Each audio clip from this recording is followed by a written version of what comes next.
Welcome everybody. Okay, hey Elizabeth Grossman, how are you? Hi, makeup date with Jackie. Hello. Hi Donna Burns. Hey Diane. Hi Mindy. Hey Scarlett Summer. Hi Lady of Angels.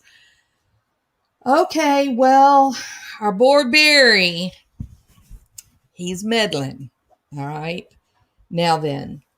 So the court so Judge Bull, right?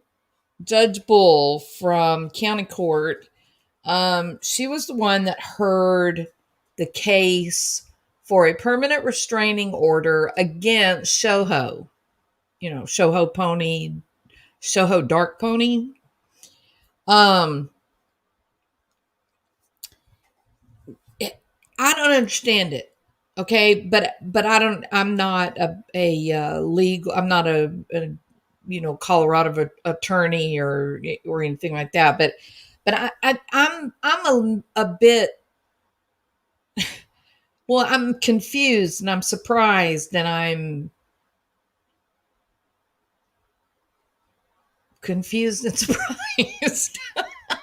Those are the only words. Those are the only words I have because I'm thinking. So here's what I'm thinking. You've got someone who is asking for protection. I just need a piece of paper, Judge. I need a piece of paper that says that this person has to stay away from me, right? For safety. Well, I ended up having to get a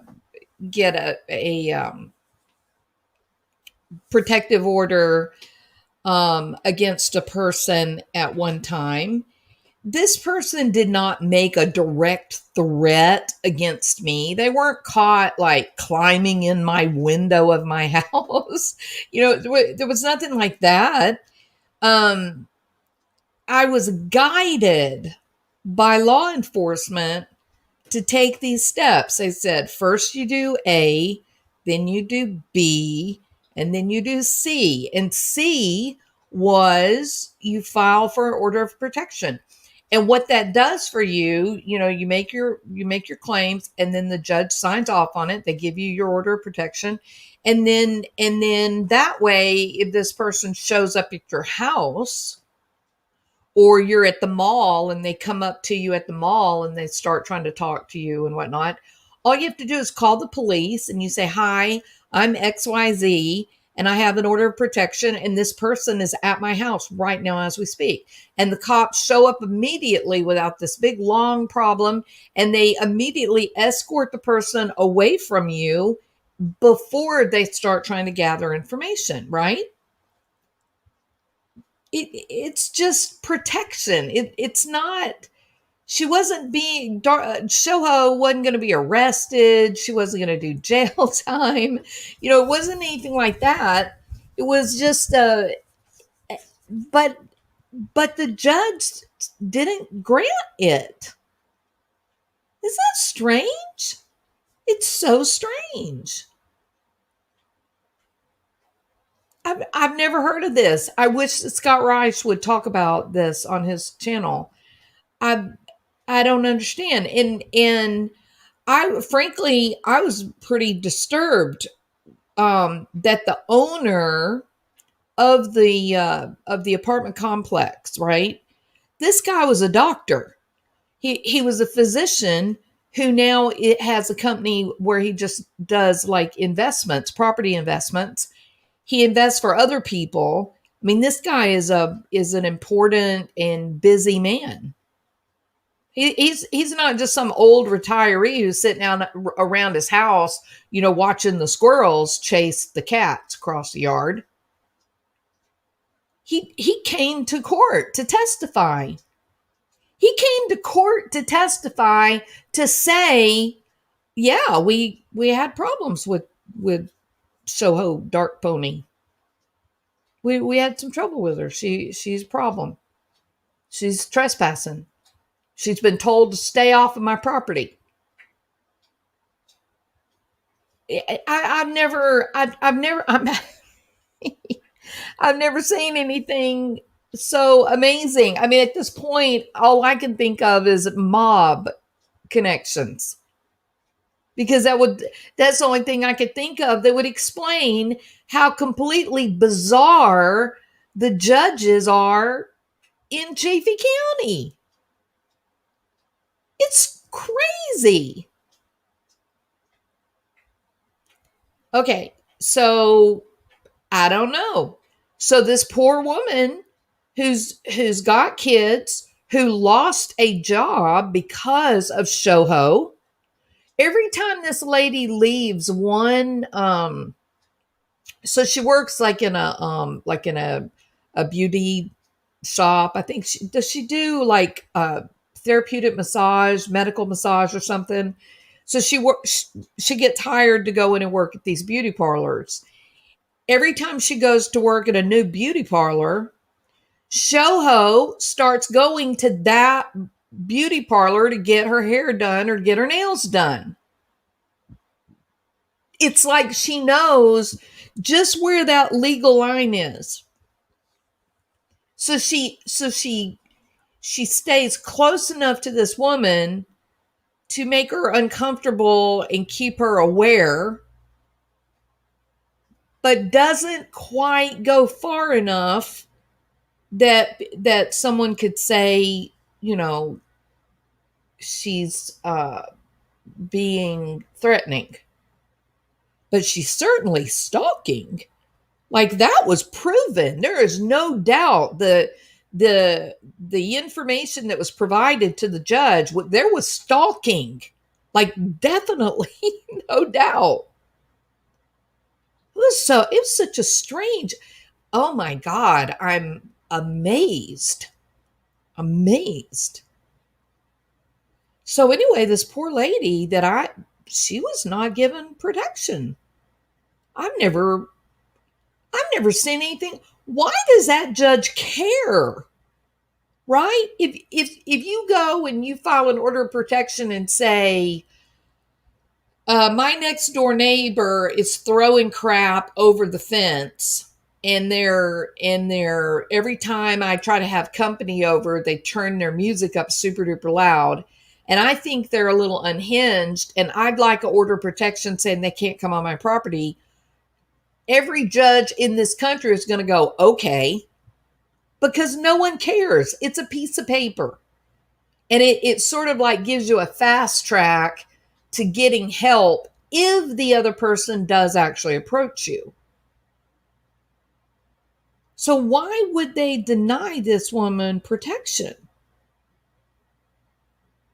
Right? I'm amazed. I am very, very surprised. But anyway, so we have that development, which, I was absolutely disgusted. I also know that there are people that are now going to make formal complaints to the governor's office about the lack of legal response in Chaffee County. So hopefully the feds are going to end up going in and investigating whatever it is that's going on there, because it's really very, very strange things happening there. Now then, for Barry himself. Oh, let me say one more thing. Another issue related to Shoho is the maid that said, oh yeah, I saw Suzanne alive on May the 6th. I saw her alive. I saw her walking with Mr. Barry in the neighborhood. I saw her. Well, this maid is Miss B, the alphabet letter B, like A, B, C, D, E, F, the letter B, right? Well, if you go and you look at Shoho's public information, then there is a list of about 17 aliases. Now I ask you, how many names do you go by? right? Because 17 seems a little excessive. No, it seems really odd. However, one of her, or actually, there are several aliases that are connected with the last name Burrows with the B. Burrows.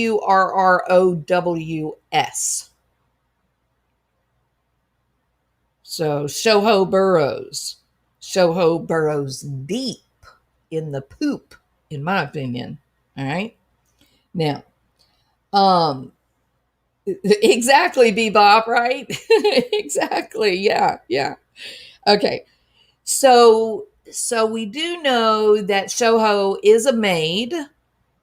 We do know that Shoho is a maid for the Cushman property.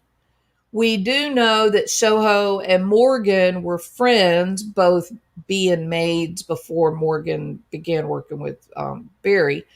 And or maybe it was after she was no, it was before she was working with Barry. And so is that the maid that is given proof of life? Oh, I saw her alive on the 6th. Because if Shoho is Miss B, the Cushman's maid, and she's saying, "Oh yeah, I did. I saw her live on the 6th." I'm going to ask you guys this question: how confident do you feel taking her word to establish fact related to Barry Morphew and Suzanne Morphew's death? Are you comfortable letting her establish fact? I'm not. I don't mind saying it. I think she's a creepy lady. I'm perfectly happy to say publicly I think she's a creepy lady, and the reason I think that she's creepy, I think it's creepy that a person of her age, I mean, she's an old woman, right? What you're going to tell me she doesn't know that it's inappropriate to go on somebody's property and take a package off the porch? That's inappropriate. Let me give you a comparison. If I was waiting on UPS to bring me a package and it was something really good and awesome and I couldn't wait and I was sitting outside on my swing waiting for UPS to pull up, and instead UPS pulls up to my neighbor's house and leaves a package on my neighbor's porch and drives away, do you think I'm going to get up and walk over onto my neighbor's property to see if that's my package? Of course not. It's going to occur to me, oh, I wonder if they left it at the wrong house. I wonder if they made a mistake. Right? I'm not going to go over onto my neighbor's porch and start investigating crap. I might go over there, ring the doorbell, knock, wait for somebody to answer, and then say, "I'm so sorry to bother you. I'm waiting on something really yummy from UPS, and it's supposed to be at my house. I'm tracking it, but they left a package at your house. Do you mind if I check the name on it? Would that be okay?" Because maybe my neighbor is also waiting on something yummy. Right? That damn woman is old. She knows damn well you don't go onto somebody else's property and start taking whatever the hell you think is yours, whether it's got your name on it or not. That's creepy that she felt entitled to do that. And let me say this again, just in case litigious Barry he and his little bulldogs decide they want to sue me. Let me just say one more thing. She was running. Okay, the video that they have of her, she was running. She wasn't walking calmly to go check and say, "Oh, I wonder if the neighbors, have got our package." She knew she was in the wrong. Okay, that's creepy. It's also creepy that she keeps going to different salons wherever this other woman, I'm not going to say her name because she wants her privacy, obviously. Wherever when she leaves one salon to go to another salon, magically Shoho changes hairdressers to a new one in the new salon. Oh, well, did she ever talk to you? This is what that damn idiot judge said. Did Shoho ever talk to you? When she came in, did she ever come and talk to you? No, she didn't. No, she didn't come and talk. But every time she's leaving and going to a new salon, and Shoho is changing hairdressers to the new salon's hairdresser, that ought to be your first clue, Judge.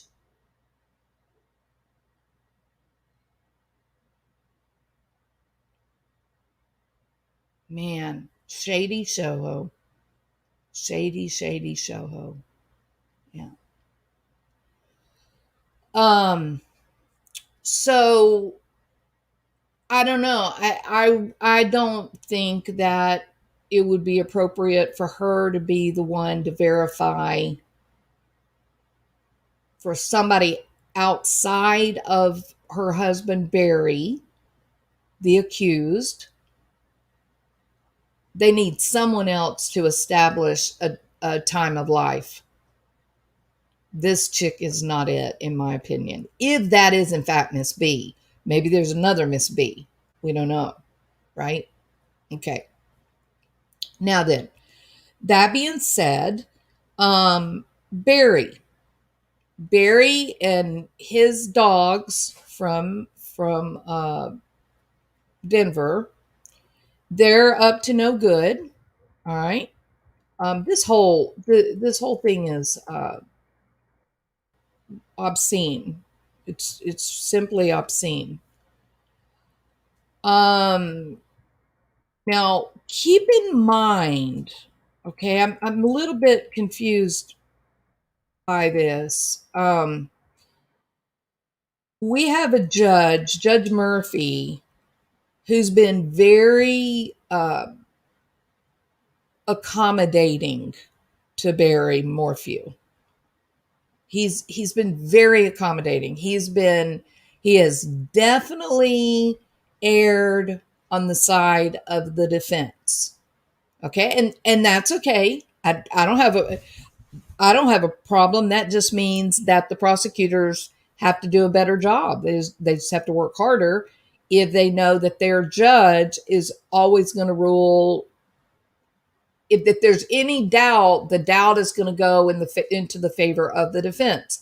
And trust me, if it was me on trial or it was you on trial, you would want the same courtesy, right? So I'm not finding any trouble with that.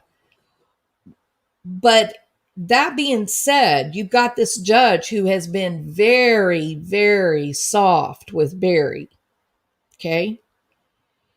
He himself has said, you know, the proof is there. A reasonable person would look at the evidence here and go, yeah, I mean, he probably did do it. There's wouldn't be anybody else really that there's not another story.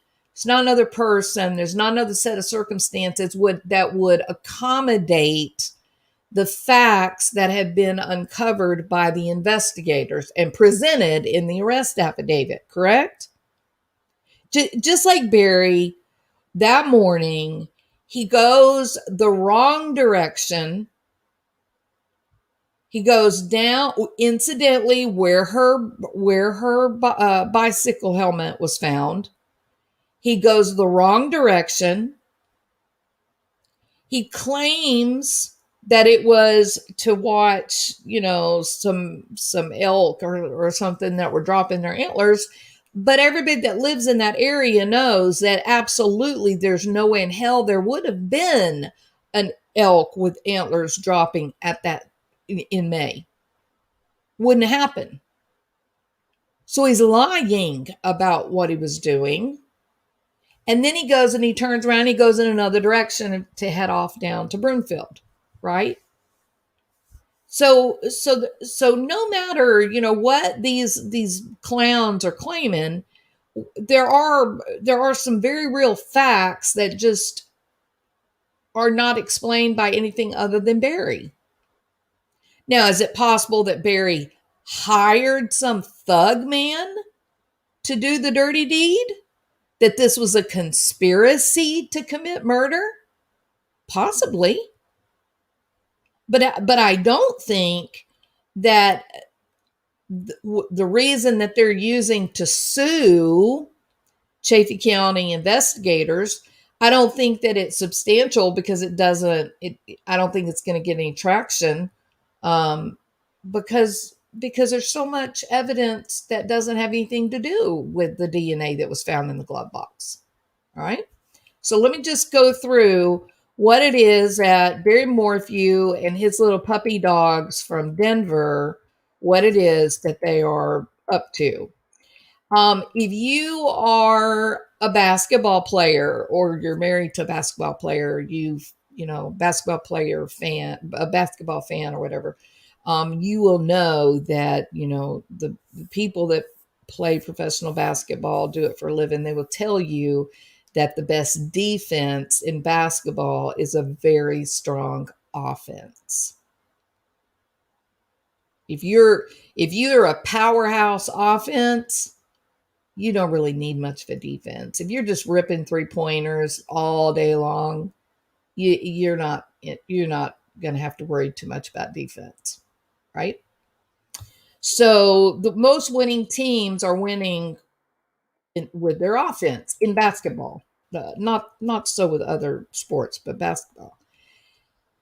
So I'm thinking, especially Nielsen, she looks like a basketball player. What do y'all think? Y'all think she looks like a basketball player? I do. So maybe that's where she gets this idea that the best defense is a really strong offense. So Barry Morphew, this just hitting the news 15 minutes ago. Barry Morphew is suing the investigators for false arrest and defamation. Can I say the word again? Mob boss. Legal papers were sent this week. They do allege that the prosecutors purposefully kept the identity of a sex offender from the murder suspect, Barry Morphew's defense team. What? That is so disingenuous. That is not the evidence that came out in the preliminary hearing. That is not what happened. Okay? There, of course, there was the long, hearing that was held, and Suzanne Morphew went missing on Mother's Day 2020. His attorneys say that the deputies and the prosecutors intentionally withheld the identity of a person where DNA was found in the glove box of Suzanne Morphew's Range Rover. They don't say anything about the bicycle. The DNA was found in the glove box, but it was also found on the bicycle. Now, I don't know why that important. I mean, I think that is a really important fact to keep out there. Because it's curious. You don't have Barry's DNA in the car, but you got this bozo's DNA. Look, there's something strange. Very, very strange.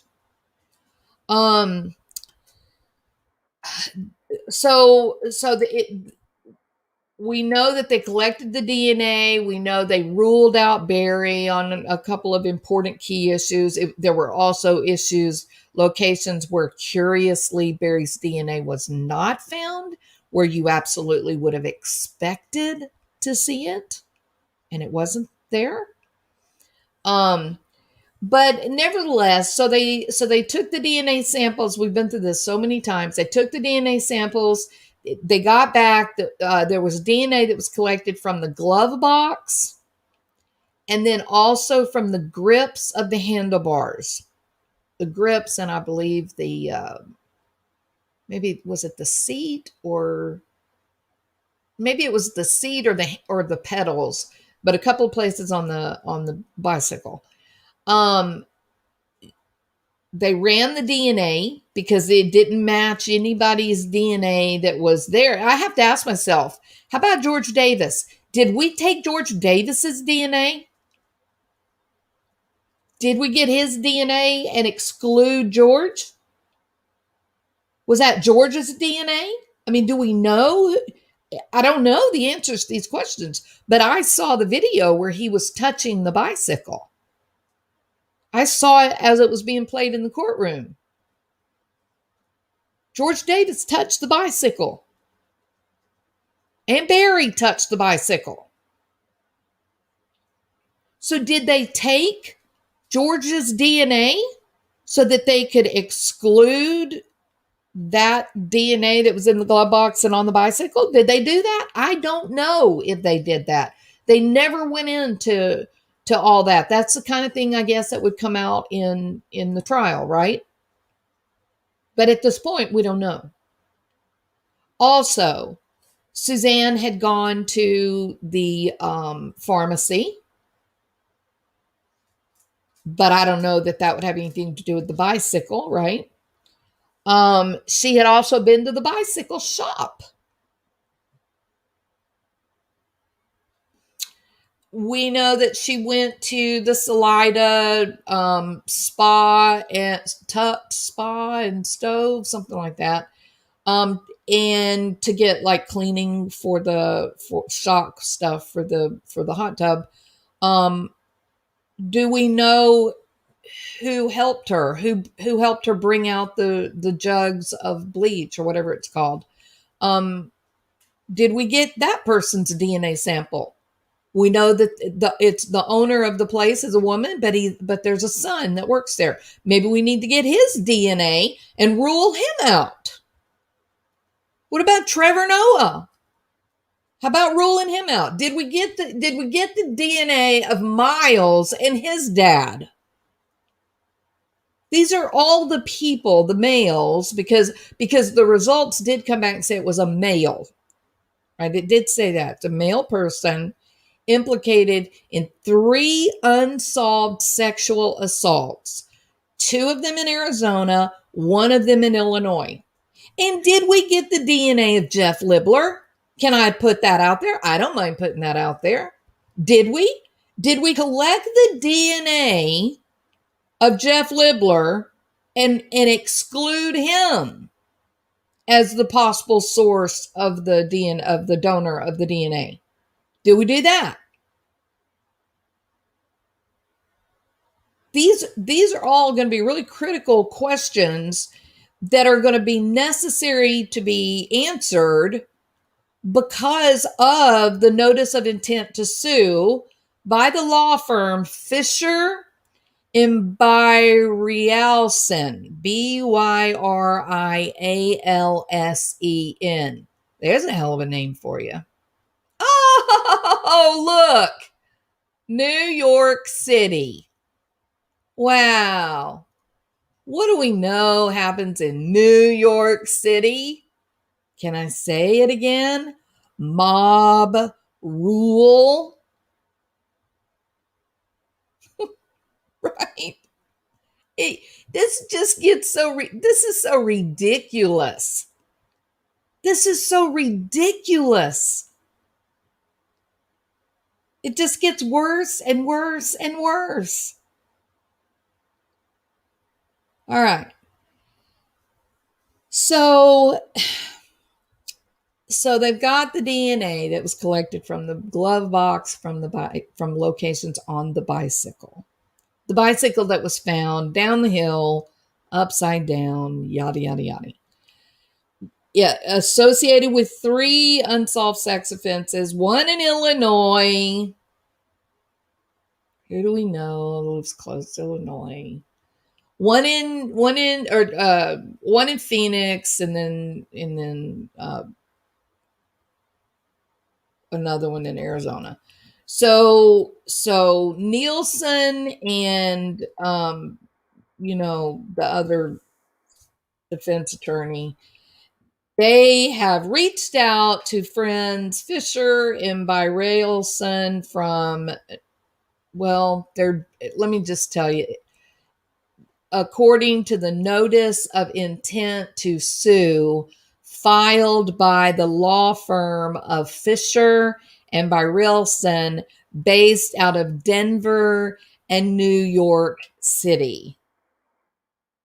So up until this point, I've made jokes about, like mob bosses and, right? People Barry being a made man, the jokes about, the TV crime stories, right? Well, now we got attorneys coming from New York to help Barry Morphew. What? Okay, so the documents basically say that law enforcement, that the prosecutors in this case could, not that they could face civil liability for defamation of character and false arrest under what? New Colorado laws.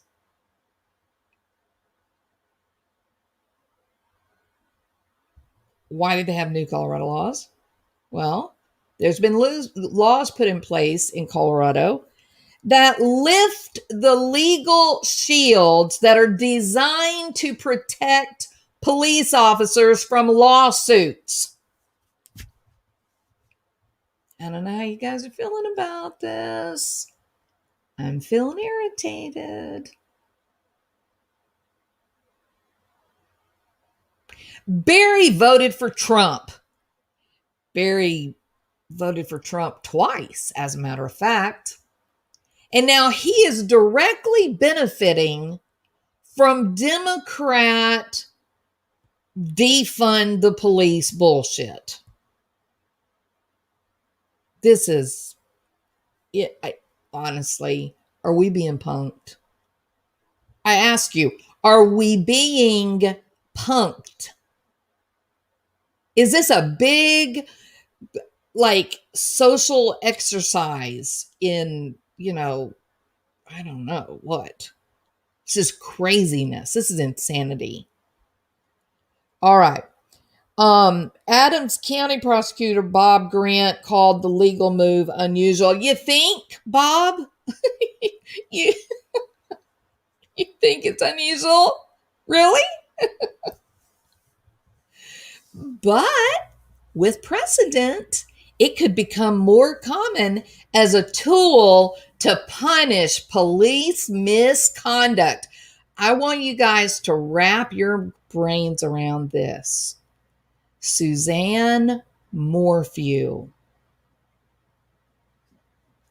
was mistreated. She was lied to.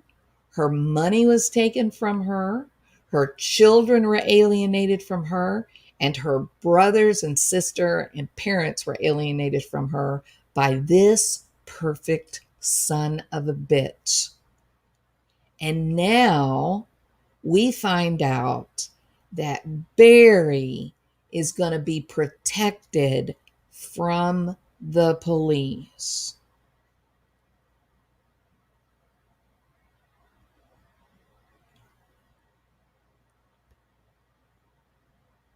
Well, you know what? When you vote, there are consequences. Let's see. Bob Grant goes on to say, I think we're going to see more and more of these games. I think they want to chill the effectiveness of law enforcement. You think so, Bob? I think you may be right, Bob. And I've got to tell you guys something. You've heard me say it before. Here in Houston, Texas, You are taking your life in your own hands just to drive into the city limits. The people there have lost their minds. They are shooting each other left and right. And I'm talking about shooting into the cars of someone that may just cut you off in traffic accidentally.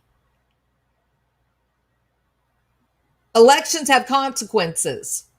All of this nonsense about defunding the police and we don't need the police and they have consequences. And never in my wildest imagination did I ever think that Barry Morphew would be protected from prosecution legally. What does this mean? Does this mean that the police can no longer investigate? This is insanity, y'all. So Morphew, Mr. Barry, Mr. Litigious Barry, he named 26 investigators that he intends to sue in their individual as well as official capacities. This list includes people like basically everyone normal. Every law-abiding citizen of Chaffee County is on the list. What you won't find on that list, however, is Judge Patrick Murphy. He didn't make the list. Nope. But Chaffee County Sheriff John Spezzi is on the list. And I got news for you guys. He was on to Barry that first night. He was a great witness. He knew that case backward and forward. He did not bat an eye. District Attorney Linda Stanley is on the list. Guess who else is on the list? The FBI. I promise. Yeah. The FBI and the Colorado Bureau of Investigation, they too are on the list that Barry Morphew is suing with the help of his New York City New York City attorney. The document claims that the police did not chase the DNA lead, which means they didn't look for other possible killers before focusing on Morphew. Why did they have to focus on other people before Morphew? Morphew was the last person that saw her by his own report. That's so ridiculous. You're ridiculous. Morphew, 53. I swear to God, the man looks 73. If you guys think that he looks 73 without his alleged testosterone supplements, do you guys think that he aged 20 years in the clinker? If y'all think that he looks 70 years old, put a 1. If you think he looks 50, put a 2. Just curious. I think he looks very old.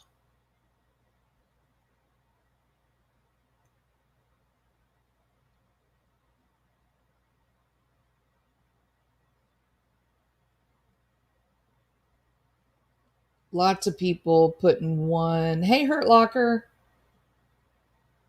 Yeah. Meep is taking the judicious route. She says 65. I stay with you, Meep. Okay. Oh yeah. Okay. So I don't see any 2s. Okay. Yeah. Oh my God. I'm just so freaked out by this. Okay. So alleged Mr. Morphew, who is allegedly 53, because I don't know, he's looking much older without his, supplements. but I fully expect within a month he's going to be back to having his hard line chiseled jaw and his big bulging stomach. All right. Um okay, so Morphew was arrested May the 5th on suspicion of murder, in almost a year to the day, really, of his wife's disappearance. And then he was let out on jail. It's been a month, 4 weeks ago. He was let out on September 20th. I want to remind you guys, I predicted this, remember? I said, give him 3 weeks, 4 weeks, something like that, and he will be up to no good. He will begin to meddle. And remember what I said, the reason for that, why I believed that this would happen, is initially, when he first gets out, he's just being a real person. He's just grateful that he can breathe fresh air. He's grateful that the sun will shine on his face. He's grateful that he can feel the hugs of his mom and his daughters and show-hos. But then with someone like Barry, that's going to quickly, he's going to quickly acclimate. And his arrogance, well, not really even arrogance, something bigger than arrogance. His self-image, his identity is going to take over, and it's going to become indignant, and it's going to say, how dare they? Don't they know who I am? How did they treat me this way? Right? If he was able to go hunting, then he probably would have been less likely to stir up mischief, because that's really that's the thing that keeps him level. That's the thing that keeps him calm, is that he can go out in the woods and track things and, focus, and then, destroy some poor animal and be all fulfilled because he's able to cause harm to others. But without that outlet, without that release, it would begin to exert pressure, and he would begin to get very uncomfortable. And so I gave him about 3 weeks, and then he would start stirring up trouble. And I was wrong in how long it was going to take. It only took a week for it to start. I thought it'd take about 3 weeks, but about a week. And here we are now, exactly 4 weeks to the day since he's been released. And this son of a bitch is suing the FBI and the CBI and the district attorney and the sheriff. He's suing everyone except for who? Judge Patrick Murphy. Judge, how's that feel, big guy? Yeah, you're being left out of the best group of people, Okay. So Morphew's criminal defense attorneys say that investigators knew the man's identity as early as August the 2nd, a week before the evidence hearing in the murder case. I don't know. I have no way of knowing anything about that. If that is the case, if they did in fact know this man's identity and they did not turn that over to the defense attorneys, then that ought to be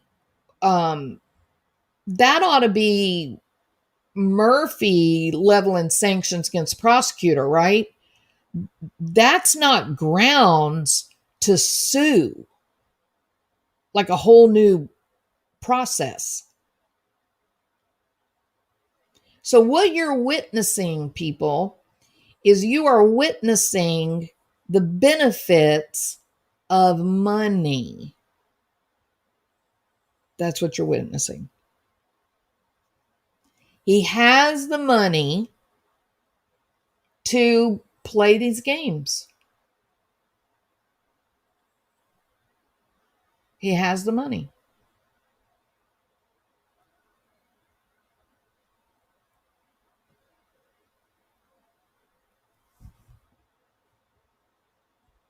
All right. Let's see. Prosecutors waited until Morphew was ordered to go to trial before they released the name of the sex offender to the defense team. And my question is this: have they're claiming that they have the name, they now have the name of the sex offender, right? Does that mean that those cases, those three cases, that they now are solved? Does that mean that the sex offender has been arrested and he's waiting trial? Does that mean that he's admitted to the rapes? Like, what you see, I'm this is so improper in based on what we learned during the preliminary hearing. This seems really frivolous, right? And I think if I was Linda Stanley, I would turn around and sue the two prosecutors from New York for bringing a frivolous lawsuit.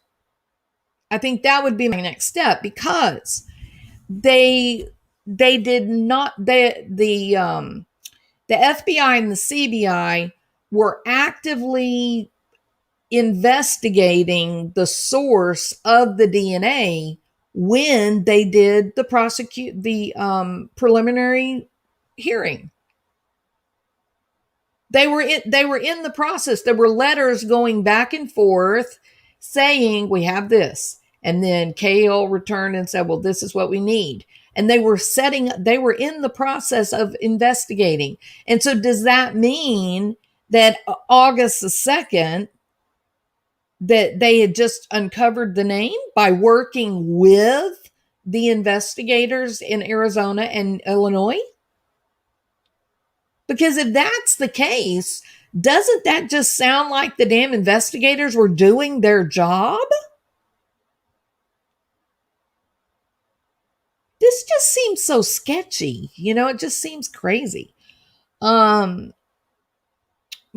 attorneys contend prosecutors conspired to commit a fraud upon the court by withholding exculpatory evidence. The DNA issue, it did come up during Morphew's August evidentiary hearing. Joe Cahill, which I just told you, told Morphew's attorney, Iris Eaton, that the DNA on the glove box is a partial profile. Investigators collected DNA samples amid a search for Suzanne Morphew. Other unknown male DNA was also found on the grips of Suzanne Morphew's bicycle, on her bike helmet, and on sheets found in the Morphew's dryer. There you go. There is some new evidence that did not come out in the preliminary hearing.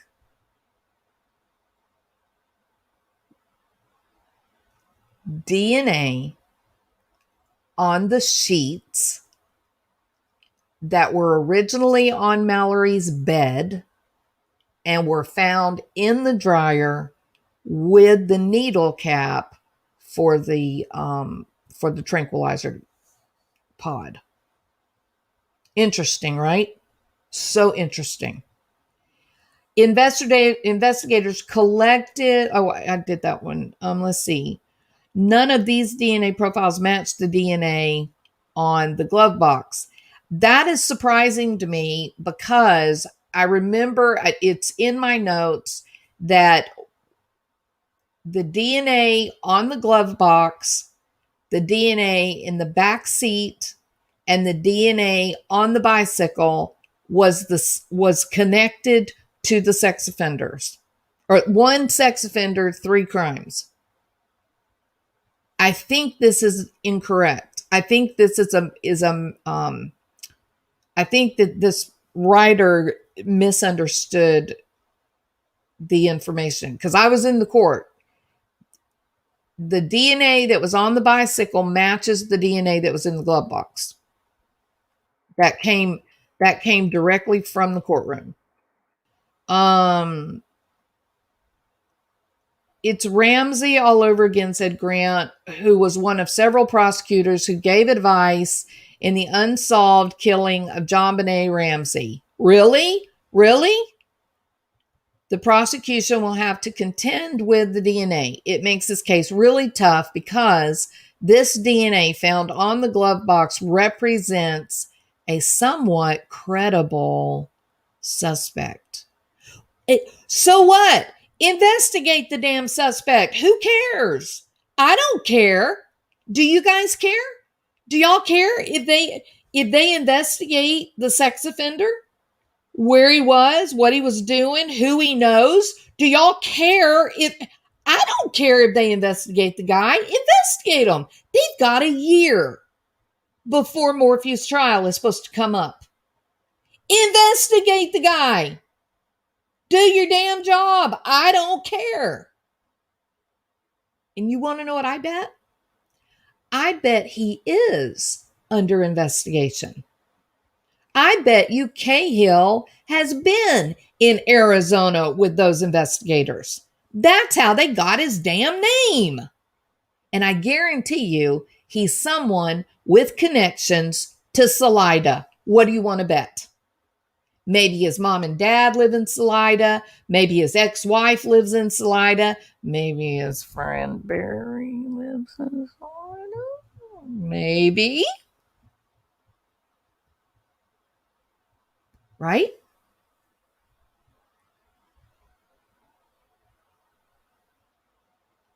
So this is frivolous. This whole lawsuit thing is a game. It's bullshit. This is the whole basketball. The best defense is a strong offense. That's what this is. This is getting publicity that will create reasonable doubt in your jury pool before anyone ever even gets a notice to appear for jury duty. You're already soiling the pristine nature of their knowledge. Oh, wait a minute. Oh, I got this. I remember this case. Didn't this guy, this was like the police got sued because they were doing all kinds of like shady investigating. This poor guy, he's been railroaded.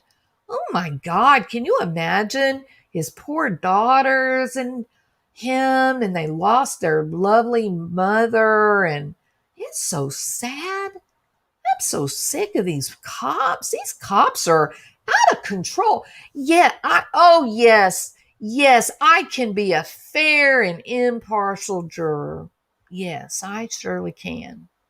Not guilty right off the bat. This is so shady. This is what money can buy for you if you're accused of a crime. You've got access to do things like this, playing in the cat box. One issue in the Ramsey case, of course, was that there was unidentified DNA found on the clothing of the baby. And incidentally, her parents were never arrested, in case you guys don't remember. Her dad was not arrested. Her brother was not arrested. Her mother was not arrested. No one was arrested because there was a DNA problem, a serious DNA problem.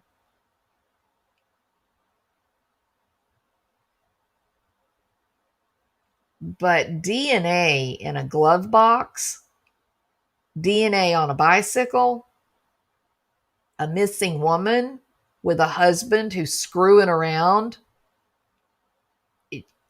Not a serious problem. It is a problem. I'm not saying it's not a problem. It's another avenue of investigation, which is exactly the phrase that was used by Cahill. And the reason that I know that is because I wrote it down in quotation marks in my notes, in my notebook, when I was there and they were testifying.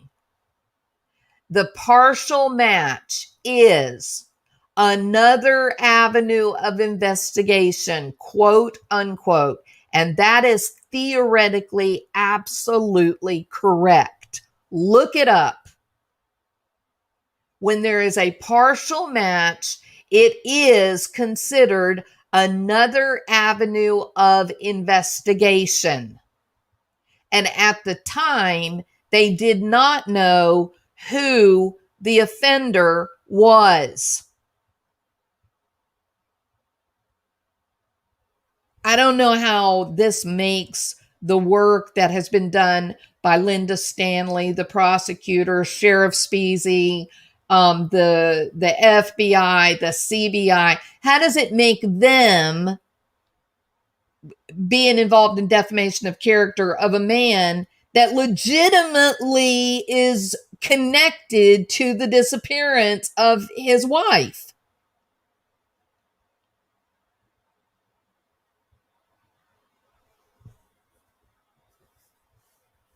This is going to be photostulus all over again. This is going to end up being this is circus.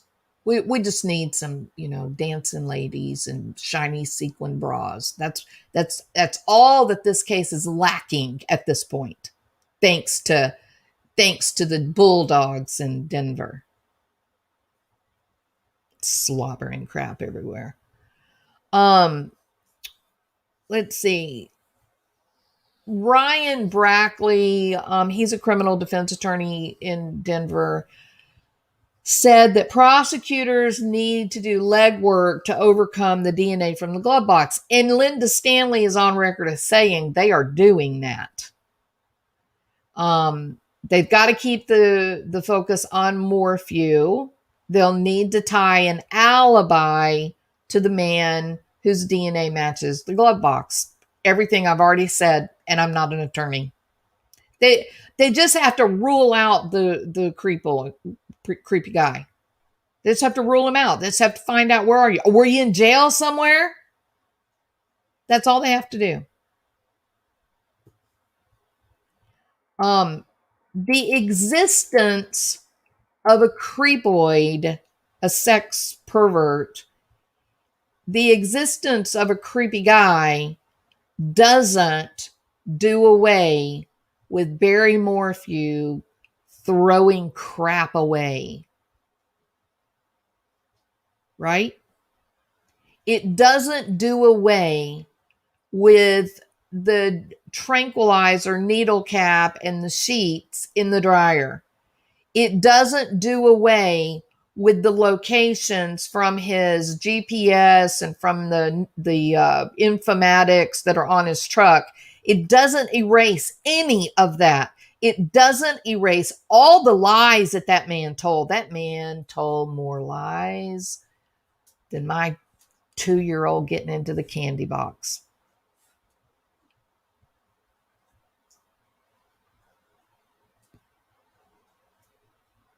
There is a creepy sex offender. That DNA was found in the glove box. Rule him out. That's all you got to do. Investigate him. Hell, Linda Stanley, hire you a couple of investigators that their one job is to learn everything there is to learn about the creepy sex offender in Arizona. The problem solved. And then your original team moves forward with the prosecution of Barry Morphew, rightfully so, in my opinion. Don't let this game that these people are playing, don't let these games, this frivolous lawsuit, don't let it upend your attention. Stay focused. Play your game. Hire a couple of people and say, we've got a problem in Arizona. I want to know everything there is to know about this guy, every move he made in 2020. I want to know where he's traveled. I want to know who his friends are. I want to know who his friends of his friends are. And I want to know everything that's gone in or out of his bank accounts. That's all. And then I would go right back to working on my prosecution of Barry Morphew. Um, if this DNA profile was found in the missing woman's car and the DNA profile belongs to a sex offender, the lack of an explanation for how that profile got into the car of the missing woman would certainly provide a basis for reasonable doubt that someone else committed the crime. And that's why we have trials. I don't know. Maybe that's foreign to these, attorneys from New York. But isn't that the reason that you have a trial?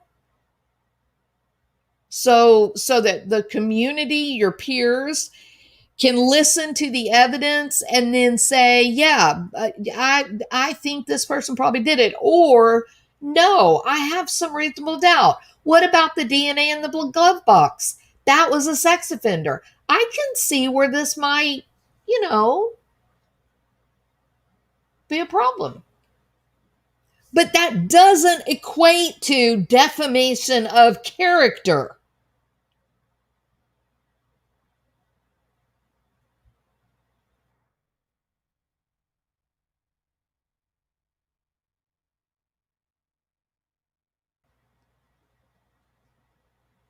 And then let's see.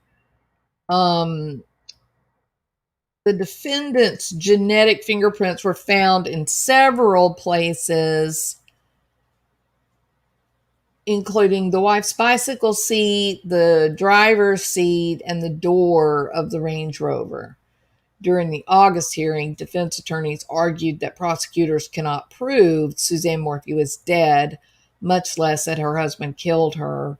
Her body hasn't been found, except Eaton and Nielsen, except for the fact that your client, Barry, basically had her declared dead so he could liquidate all of her assets and collect all of his cash that is now being funneled into your bank account.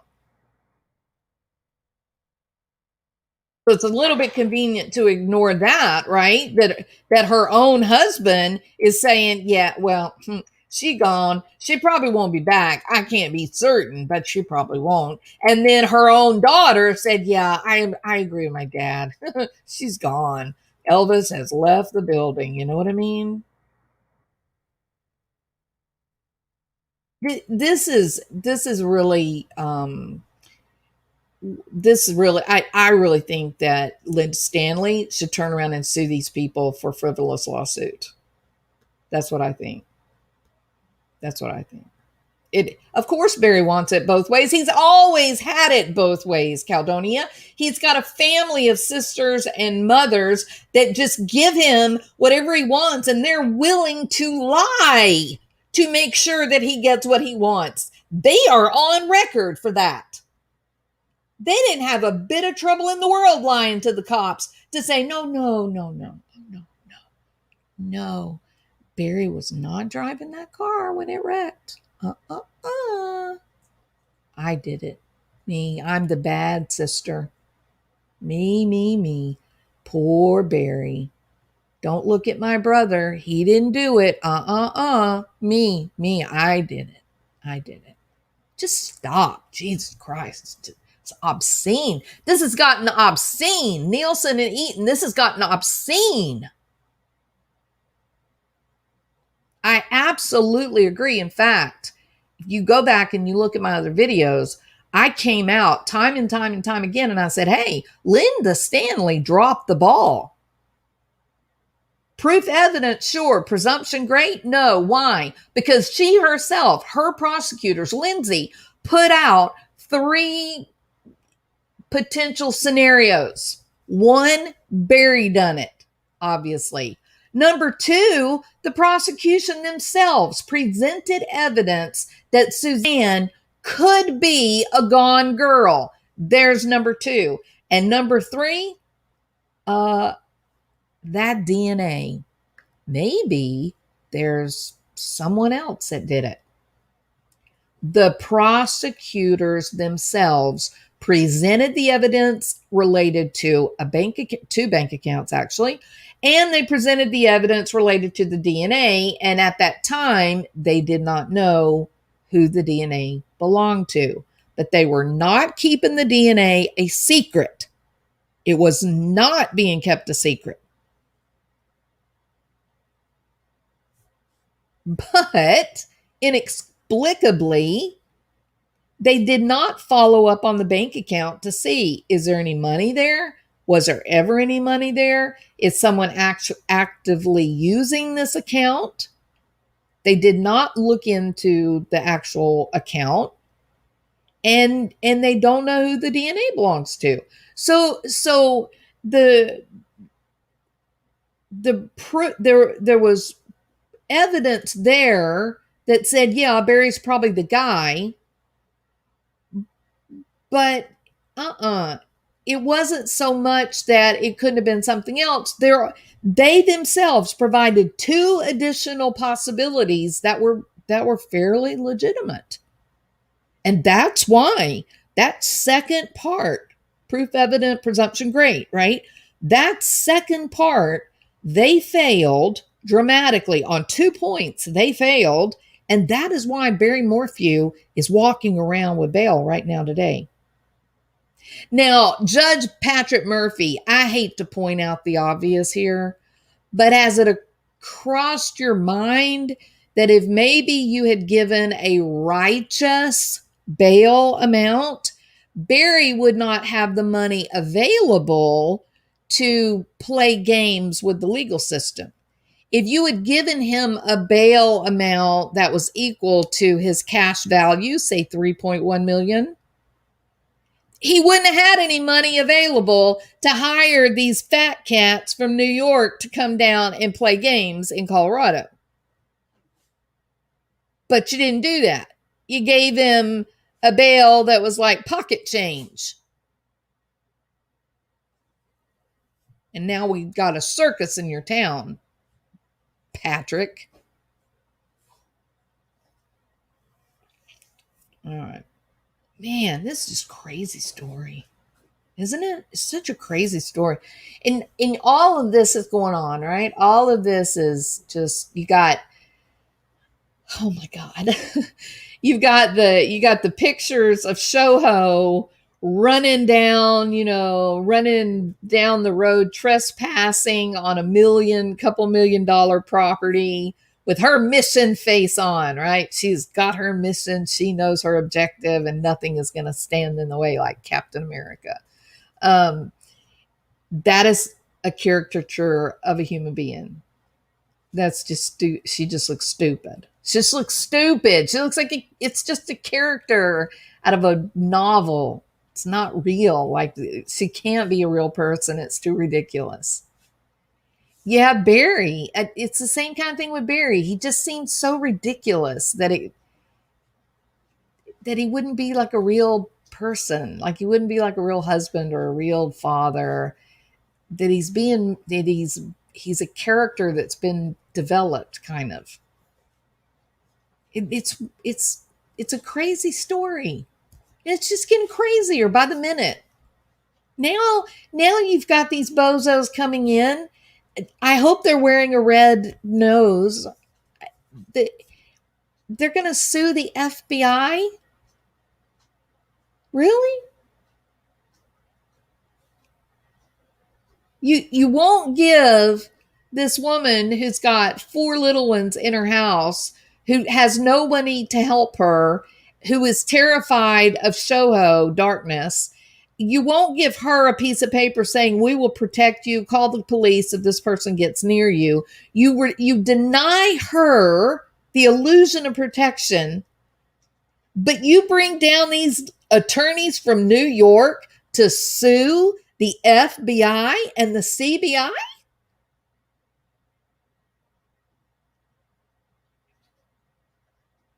It's unbelievable.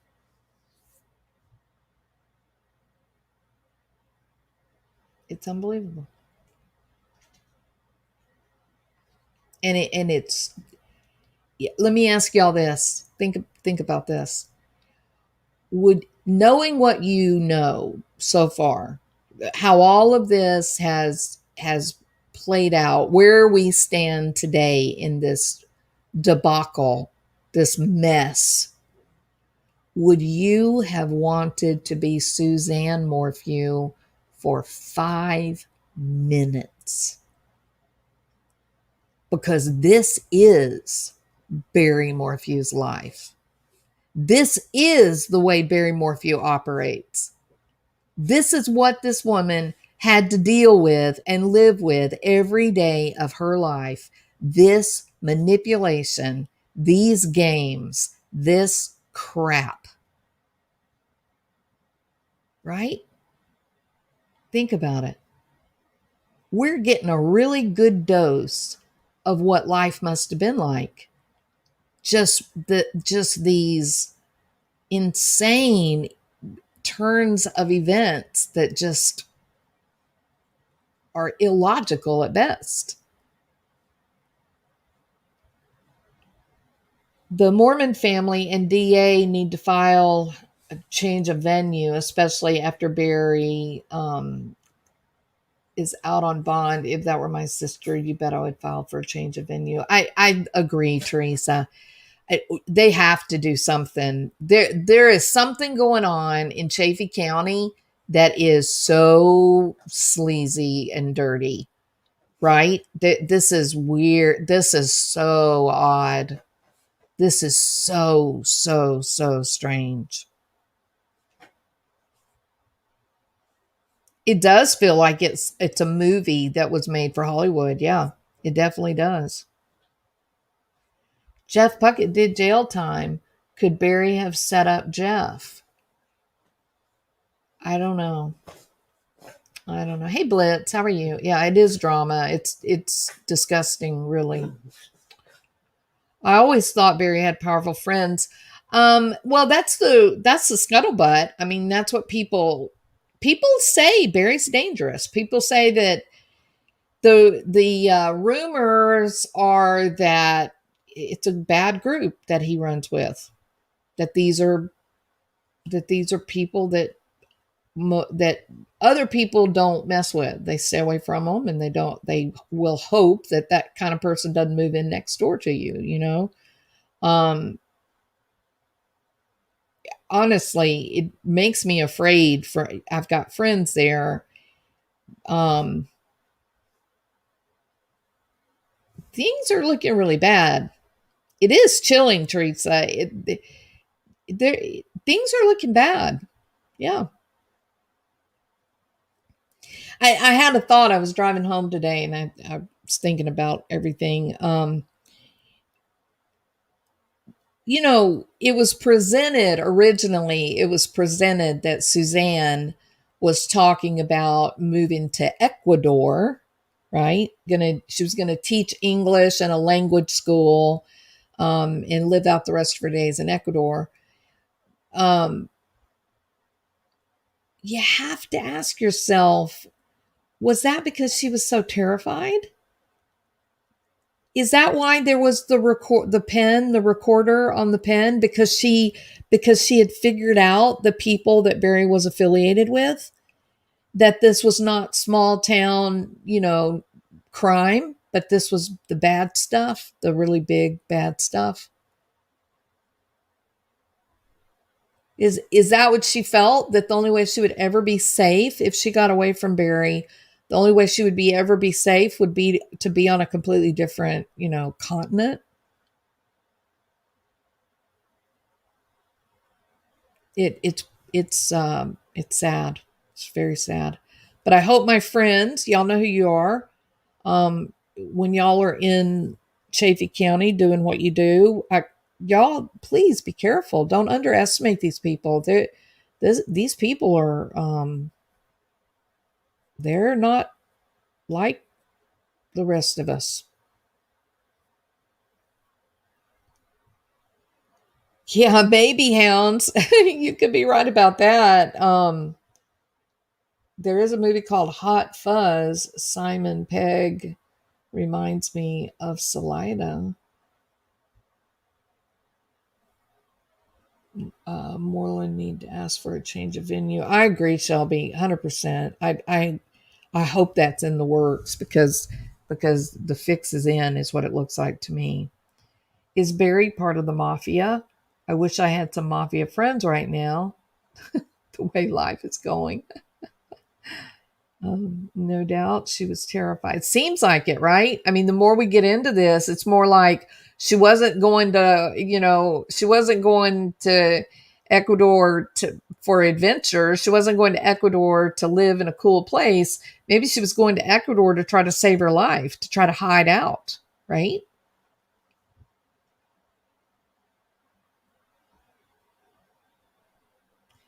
Shelby, I can tell you his name.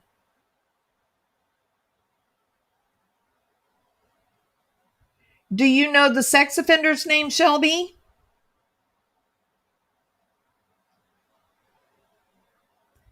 Connected to Hamilton County, Indiana, multimillionaires.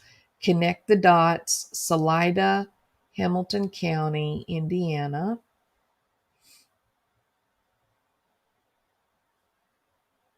Suzanne had nowhere to run, not even her family. And remember, Mystery, that is the way that narcissists work, right? They isolate their target from any avenue of support, and then once they have nobody to support them, then they can go in and do the dirty.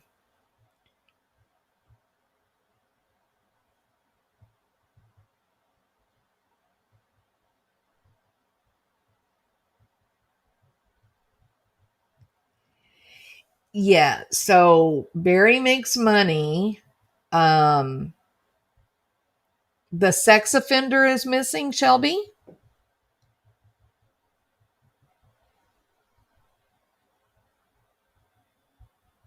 Furley Farmhouse says there's a movie called Winter's Bones.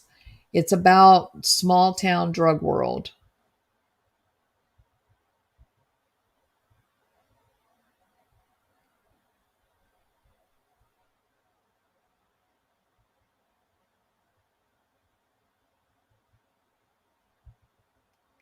Maybe Suzanne found out about the corruption Barry was involved in and threatened to expose him, and she got whacked.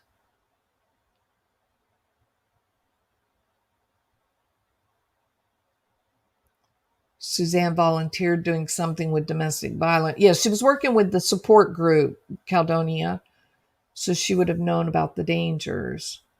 I still think Jeff wanted to help her escape. She almost got away. Her Acadia home wasn't sold yet. She was truly sleeping with the enemy. Devil's advocate. Yeah. Suzanne has no passport or money.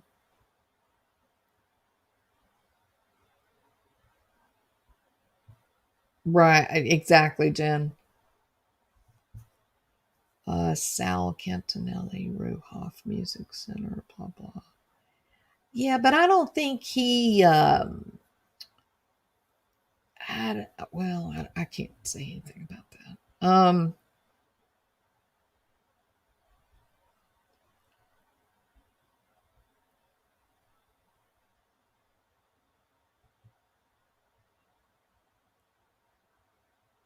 Yeah.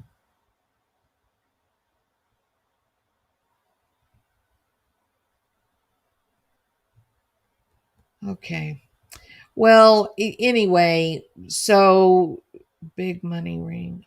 Yeah, well, I've always felt like it's it just seemed like that he came from fairly humble beginnings, right? Middle class. I mean, they weren't poor, but fairly humble mom and dad. And he's a landscaper, right? And there's been plenty of people that have said Barry's not really like a genius. I mean, I don't want to be, he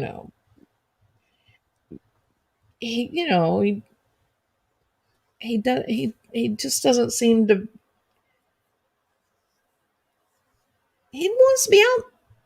He likes to hunt. He likes to go pick up the racks of deer and from the deer family, racks that have come off, and then he likes to go up to Wyoming and trade racks. That's not really the kind of thing that people that sit around and figure out how to make money, that's not really what they like to think about. They like to think about businesses it seems like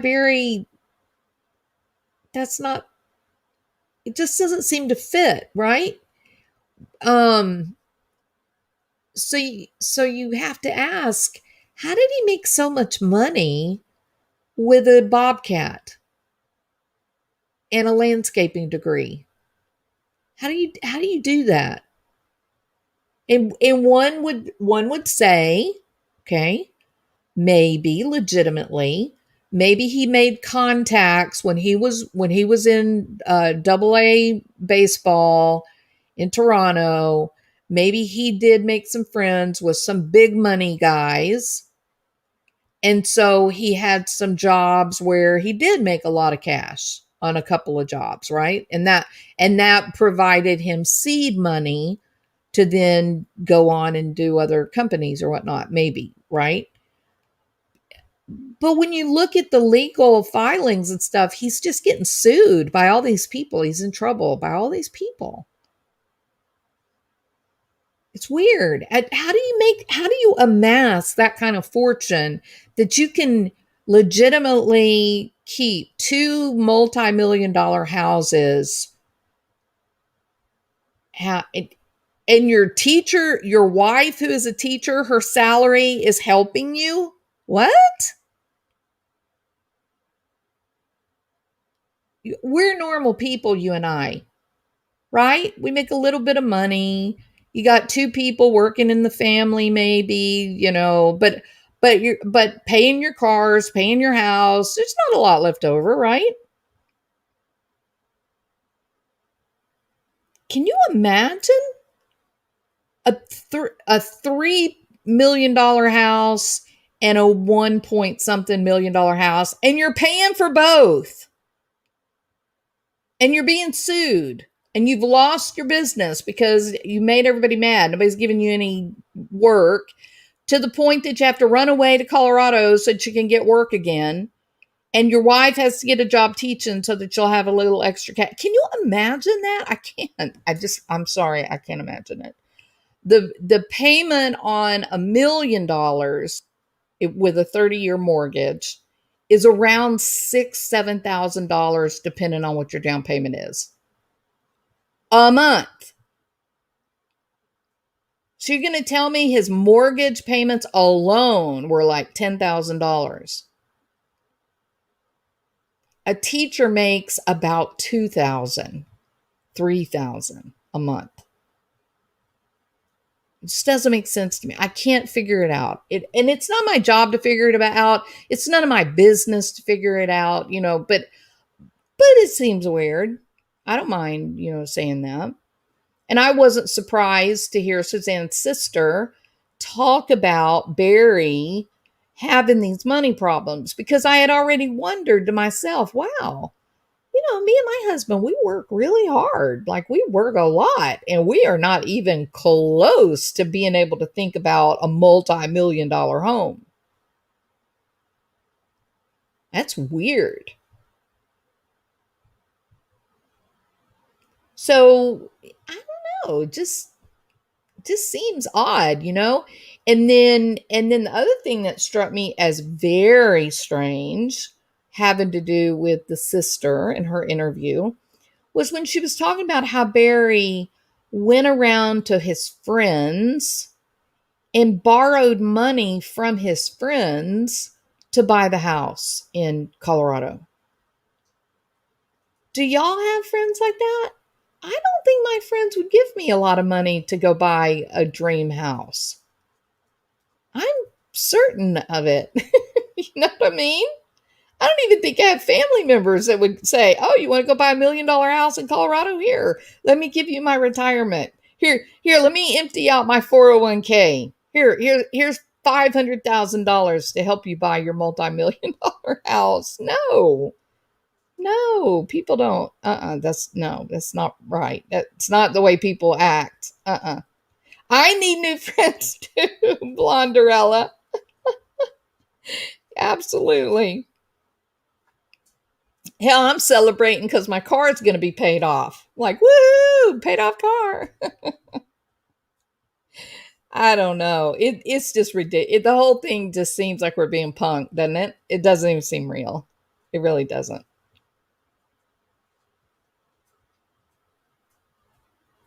Something is not right. I get involved in something with big dollars. Something has happened. Yeah, something.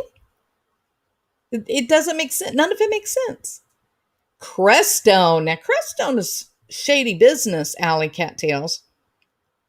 Crestone is it's got some strange uh history, right?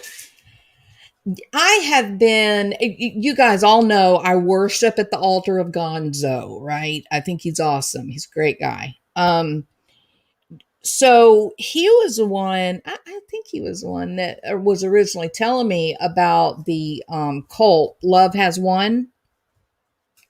And I was just dumbfounded that this cult, um, Gray Wolf says it's not what you make, but what you do with it. Well, yeah, of course, Gray, but can we be realistic? Um,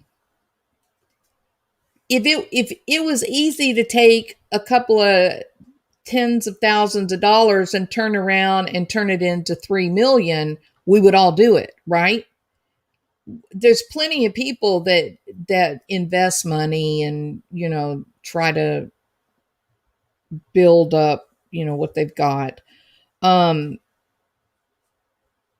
barry's Barry's income, not his income but his assets, Barry's assets seem to be extraordinarily out of line with his ability set, right? So, and all being sued by so many people, I don't know. It's just it's weird, and I'm not a entrepreneur. Well, maybe I'm a little bit of an entrepreneur, but I'm really I just work for the man, right? I'm one of those people that I got educated and I faithfully go and do the 9 to 5 and I just do what they tell me to do, right? And then I get my paycheck and I try to save a little bit and I try to pay a little bit into investments and try to have a little fun. And eventually over a lifetime, then you build up a little nest egg, right? But that's not what Barry did. That's not how he did it. He's got he's got hella big money on a fairly non I mean, let's be honest, his degree is not really in high demand, right? Now, if he's getting government contracts, if he's working on the interstate highway, he may be making bank, but I don't know. Just seem it's like I said, it's not my business. It doesn't have anything to do with the price of eggs in China, really. But just as a bystander, it just seems odd. It just seems a little off. And I didn't really give it much thought until Suzanne's sister said that he asked his friends for money, and they gave him money so he could go buy this house. And I thought, oh, weird. And I still think that's weird. I don't even think I would ask one of my friends for I don't even think I'd ask one of my friends for $20. I think I would be horribly humiliated at that thought. Right? It's weird. So I don't know. I don't know.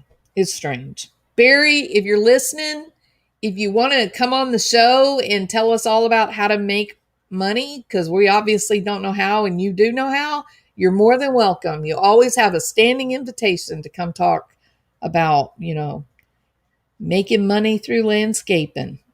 We would like to know about that. Robbing Peter to pay Paul? Maybe.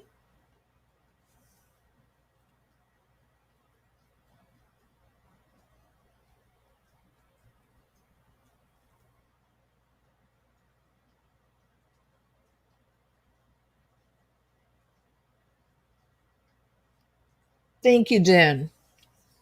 Anyway, so Gonzo, um, so he was telling me about, the call love, love has won.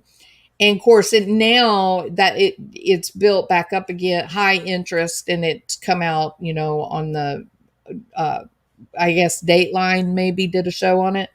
Um, so I'm putting together a video on that, and that has, foundations in Crestone. Chris Watts and Nicole Kessinger, they went to Crestone a week before Suzanne was killed.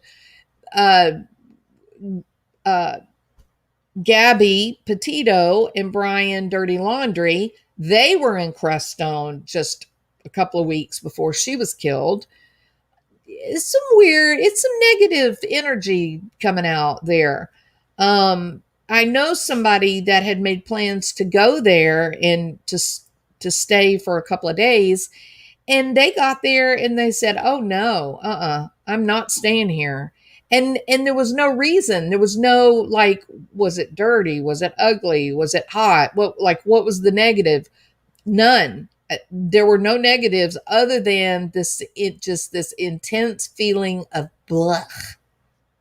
My friend just felt blah, bad, yucky, awful, horrible. It just this sensation, get away from here. And so she's like really tuned in, to that little voice of God. And when the little voice of God says, get out of here, then you do. And so she did. But she doesn't know why.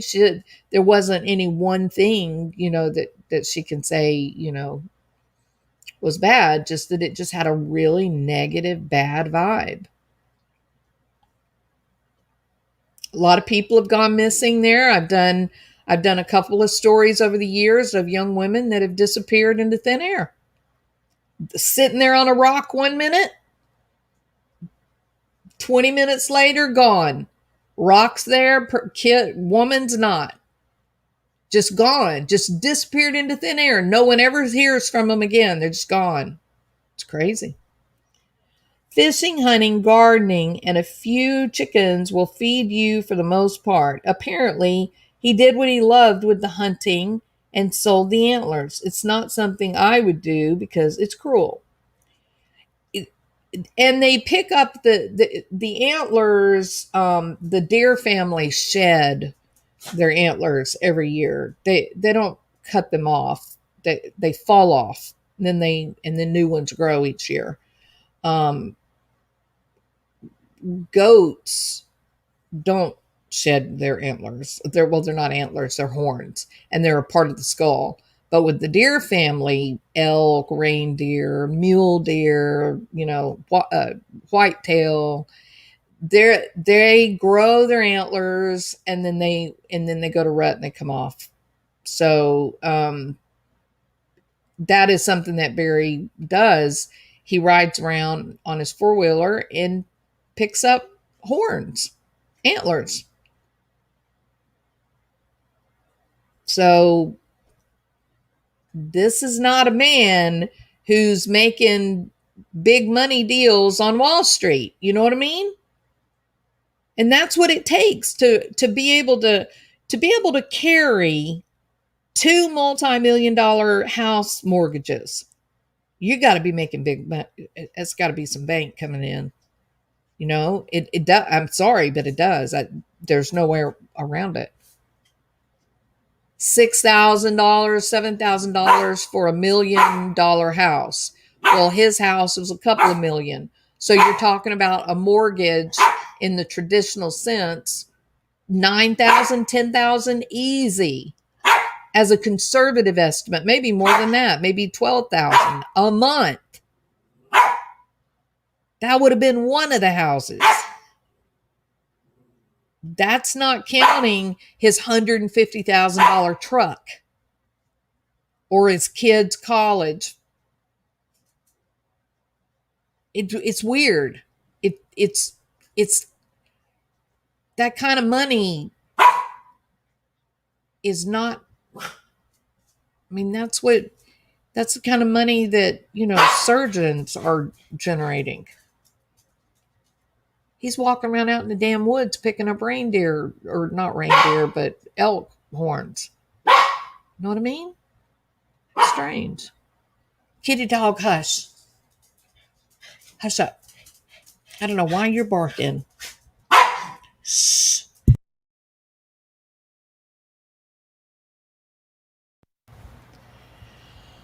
Okay, well, we've complained about Barry enough, right?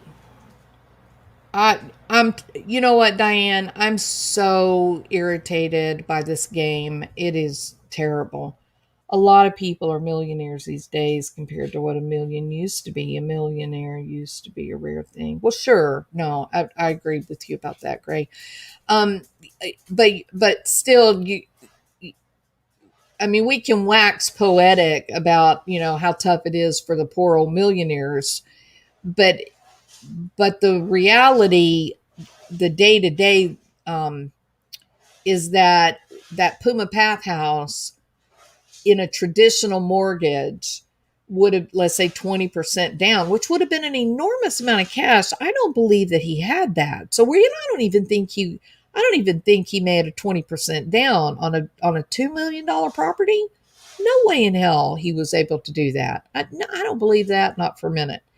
Not at that time. He can now because he sold everything. He liquidated everything. He doesn't own anything. It's all liquid cash in the bank at this point, right? So he's looking at a mortgage with $12,000 a month payment to the bank. I don't know if he pays cash for his trucks or if he is floating a payment with that, but you're looking at $1,000 for a truck like that. And he didn't have an income. So how was he doing it? He was losing. The reason that they had to leave, by his own words to his friends, he was being sued by everyone. He had alienated every company that he had worked for. Nobody was giving him any work. So going to Colorado was a fresh start, new work. And he goes out there and he makes alliances with all of these people that he says are meth heads. Well, Barry, why are you hiring meth heads to work for you? Not everybody uses meth. That's stupid. To even try to convince someone that they're all using meth, that's wrong. You're totally wrong about that. That's not reality. There's plenty of people trying to work, trying to feed their kids, trying to pay, their rent, that would happily go to work and make some good money, that are not using meth. Okay, let's be honest. So why are you running around? Why are you hiring all these meth heads? I'm not the one calling him a meth head. You called him a meth head. You're the one that said, oh, Jeff Puggett's a meth head. Morgan's a meth head. They're all meth heads. You can't believe anything they say because they all smoke meth. Just, I don't know. The story is an odd one. It is very strange.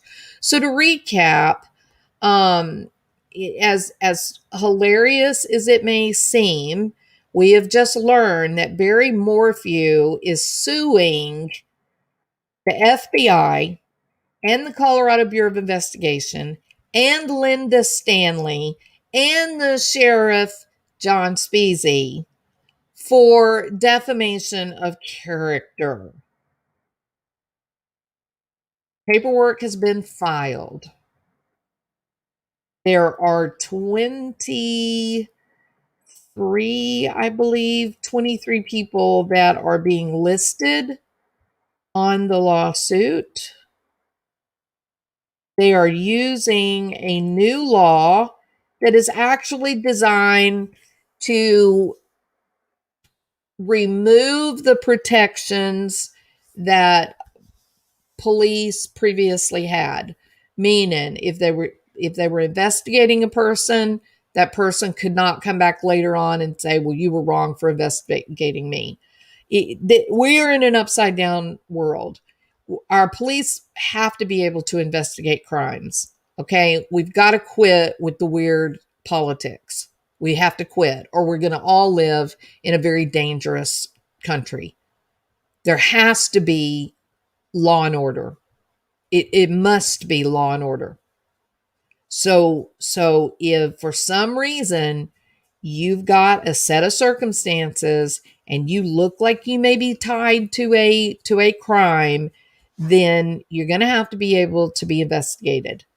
And then that is why you have a trial, is so a jury of your peers can say, no, I don't think that this is enough evidence to convict this person.